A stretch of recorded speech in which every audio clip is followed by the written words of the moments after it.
Foodies. Perkenalkan, nama saya Dania Tamarin Haryanto, mahasiswi aktif semester 3 program studi Hospitality dan Pariwisata dari Universitas Bunda Mulia. Yap, kali ini saya akan mengajak teman-teman sekalian untuk membahas salah satu makanan khas dari kota Solo, yaitu opor ayam. Opor ayam adalah salah satu makanan khas dari kota Solo yang merupakan hasil dari akulturasi dua kebudayaan atau dua resep, yaitu India dengan karinya dan Arab dengan gulainya. Sedikit throwback mengenai mulai masuknya ajaran agama Islam ke Indonesia yang dibawa oleh para pedagang atau pendatang dari Arab dan India yang mulai menyentuh kawasan Sumatera, Selat Malaka, dan Kepulauan Jawa. Nah, teman-teman, jadi para pendatang ini juga berpengaruh loh dalam memberikan modifikasi kuliner khas Indonesia. Nah, salah satunya itu opor ayam. Nah, untuk sebagian teman-teman mungkin udah akrab sama yang namanya masakan opor ini. Nah, pasti teman-teman gak asing kan kalau opor itu ada dua jenis. Yang pertama, ada yang warna kuahnya kuning dan ada yang warna kuahnya coklat. Nah, untuk opor yang warna kuning sendiri ini, warna kuningnya ini dihasilkan dari penggunaan rempah-rempah kunyit. Yang mana penggunaan kunyit pada masakan itu merupakan salah satu ciri khas kuliner dari masakan India.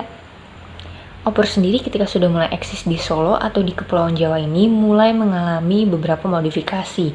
Yang pertama, mulai adanya penambahan topping seperti telur rebus, tahu, tempe, kentang, kerupuk. Dan yang awalnya menggunakan daging bebek, sekarang sudah mulai banyak yang menggunakan daging ayam. Intermezzo sedikit ya teman-teman, jadi seperti yang kita tahu bahwa pendatang yang masuk ke Indonesia ini gak cuma berasal dari Arab dan India, dan salah satunya itu ada dari China. Nah, banyak saudagar-saudagar China atau para pendatang dari China yang memutuskan untuk menetap dan meneruskan garis keturunan mereka dengan menikahi masyarakat lokal di Kepulauan Jawa. Terus hubungannya sama opor ayam apa? Nah, jadi para saudagar-saudagar dari China itu yang menetap di Kepulauan Jawa ternyata menyukai masakan opor juga loh. Dan favorit mereka itu adalah kuah opor yang berwarna putih kecoklatan. Dan yang seperti kita tahu bahwa biasanya teman-teman dari etnis Tionghoa ini akan merayakan satu perayaan spesial setelah perayaan Imlek setiap setahun sekali, yaitu Cap Gomeh. Yang mana Cap Gomeh ini memiliki makanan khas, yaitu lontong Cap Gomeh. Penyajian dari lontong Cap Gomeh sendiri ini merupakan lontong yang berbentuk bulat, dipotong-potong, dimasukkan ke dalam mangkuk, dan disajikan bersama kuah opor ayam. Nah teman-teman, kalau dari tadi kita udah membahas mengenai sejarah opor, kayaknya udah waktunya kita buat ngulik-ngulik nih mengenai resepnya. Dan untuk kali ini, saya memilih opor dengan kuah warna kuning. Oke, kalau gitu langsung kita kepoin.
kategori bumbu sendiri ada bawang merah, bawang putih, kunyit, lengkuas, serai, daun salam, dan jahe.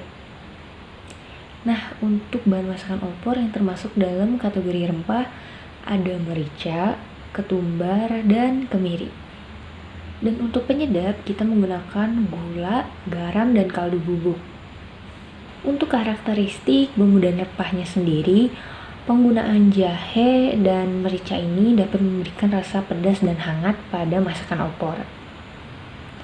Kalau untuk lengkuas dan ketumbar dapat memberikan rasa sitrus yang segar dan aroma yang sedap. Untuk penyedap ada gula, garam, dan kaldu bubuk yang dapat memberikan cita rasa manis dan gurih pada opor Solo. Oh ya, jangan lupa masih ada santan yang juga dapat memberikan cita rasa gurih.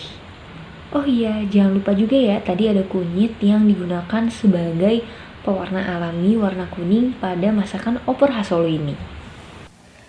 Nah teman-teman, seperti yang tadi sudah saya sebutkan bahwa terdapat penggunaan jahe, kunyit, dan lengkuas yang saya masukkan ke dalam kategori bumbu. Kenapa saya tidak memasukkan ke dalam kategori rempah-rempah? Karena penggunaan 3 bahan tersebut digunakan dalam keadaan yang masih segar atau basah. Jika kunyit yang digunakan pada masakan tersebut sudah dalam bentuk kering atau bubuk, maka saya akan memasukkan kunyit ke dalam kategori rempah-rempah.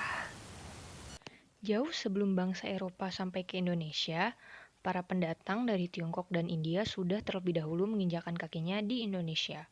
Mereka berkeliling Asia Tenggara dalam rangka berdagang rempah-rempah.